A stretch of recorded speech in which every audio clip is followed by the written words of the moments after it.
Imagina que una noche de verano dejas a dos niñas jugando en sus literas antes de ir a dormir y que horas después una de ellas aparece privada de aire sin saber muy bien por qué. Luego, por si esto fuera poco, te comunican que la que está viva es la responsable de todo. Esto mismo ha ocurrido hace tan solo unos días en la ciudad de Humboldt, en Tennessee, dejando a sus habitantes totalmente conmocionados. Bienvenidos a este canal donde hablo de casos reales. Mi nombre es Marta y antes de empezar os pido que os suscribáis y que activéis la campanita para que YouTube os avise cada vez que suba contenido. Y si lo que cuento os parece interesante, dejadme un bonito like porque no sabéis lo mucho que me estaríais apoyando con este gesto. Bueno, pues tal y como he dicho antes, este caso ocurrió hace tan solo unos días en una ciudad de Tennessee y lo sorprendente es que consiguieron resolverlo gracias a las cámaras de vigilancia que había instaladas en la casa. Y es que nadie podía imaginar la identidad del culpable. Así que, dicho esto, no me enrollo más y empezamos.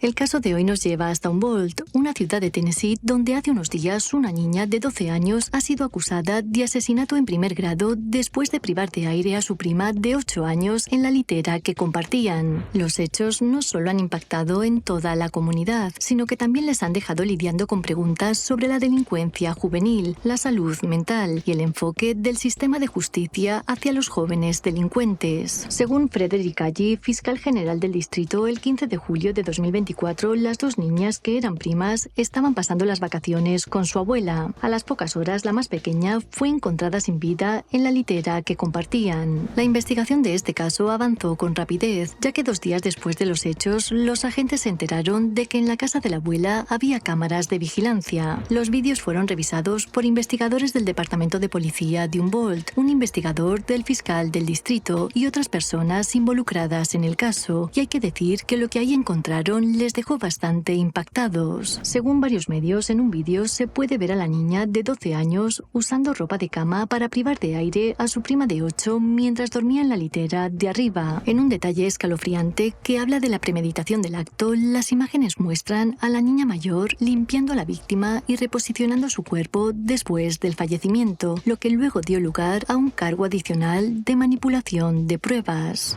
It shows the 12-year-old with her full body weight taking bedding, and it appears to be that the 8-year-old is asleep.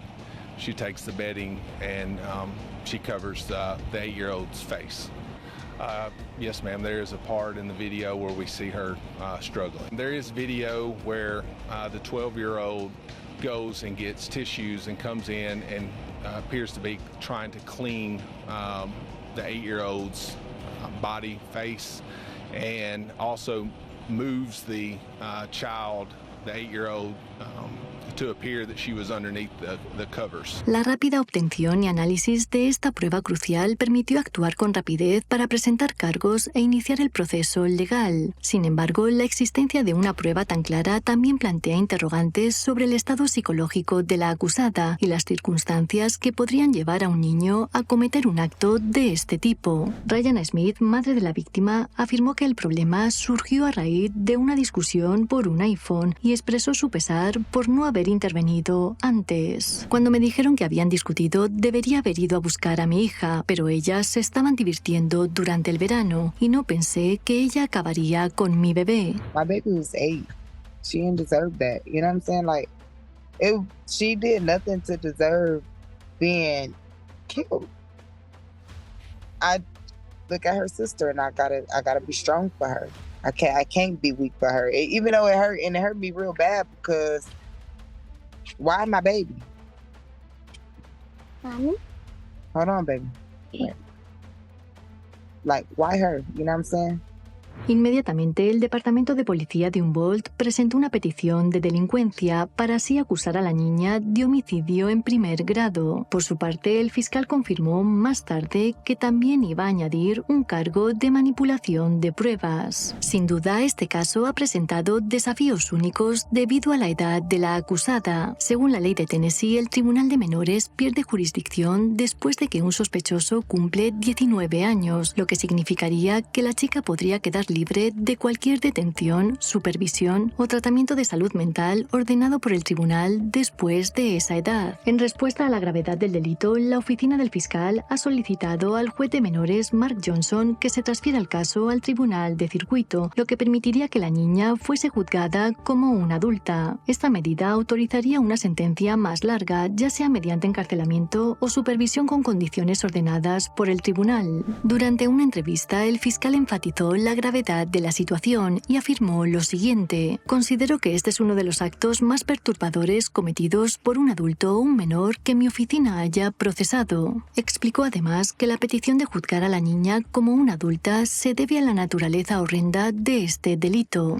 Currently, a child that is in the juvenile justice system would, at 19 years old, the juvenile court no longer has authority. In this particular case, it's the violent nature of it, the heinousness of it. We feel like it fits not only a first-degree murder, but also something that we should ask the court to transfer to circuit court. It gives us much more options when it comes to sentencing. You know, this child, if they are released at 19 years old, if they are found guilty, obviously there's a presumption of innocence in this country, whether that's in juvenile court or in our circuit or criminal trial courts. If this child were to be found guilty as a juvenile, at age 19, they walk free. Se sabe que el 19 de julio la acusada acudió al Tribunal de Menores del Condado de Gibson en Trenton y declaró ante el juez Mark Johnson. Si bien no se han revelado los nombres de las menores involucradas debido a sus edades, han surgido algunos detalles sobre sus antecedentes, como por ejemplo que la niña de 8 años era del área central de Tennessee, mientras que su prima vivía en otro estado. La pérdida de una vida tan joven sin duda ha devastado a la familia y también a la comunidad. El hecho de que el presunto autor sea un niño y un miembro de la familia añade capas de complejidad y dolor a una situación ya de por sí trágica. A su vez, la naturaleza de este crimen inevitablemente plantea interrogantes sobre la salud mental de la acusada, porque ¿qué podría impulsar a una niña de 12 años a cometer semejante acto contra un miembro más joven de su familia? Por su parte, Stephen Mulroy, fiscal del condado de Shelby, declaró que tampoco había visto un caso igual y que se quedó bastante impactado al conocer los hechos. La pérdida de una vida joven y la posible ruina de la otra sirven como un llamamiento a la acción para que así las comunidades se unan, se apoyen entre sí y trabajen para prevenir tragedias como esta en el futuro. En definitiva, este caso no representa solo el fracaso de un individuo, sino un desafío colectivo para que la sociedad proteja y cuide mejor a sus miembros más jóvenes. A medida que avancen los procedimientos legales, se espera que se puedan aprender lecciones y aplicarlas para prevenir tragedias similares en el futuro. Como siempre, muchas gracias por vuestro apoyo y por ver el vídeo hasta el final.